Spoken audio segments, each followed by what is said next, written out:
Jeden kurz už som u Radka absolvovala a tam som pochopila, teda bolo by mi aj odporúčané, že potrebujem kouče. Co se ti na výcviku líbí nejvíc? Vypíchla bys nějaké 3 konkrétní věci?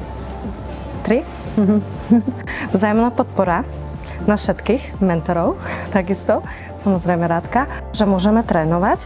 To je skvelé, pretože teoretická časť je vlastne jedna strana, ale druhá pre mňa praktická prínosnejšia. No mne sa páči všetko. Co si tak z výcviku odnášíš?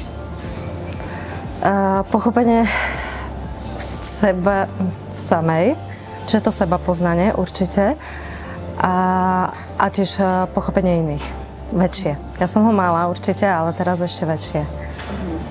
Komu bys teda výcvik doporučila? Asi všetkým, teda, ktorí chcú na sebe pracovať a pracovať s ľuďmi.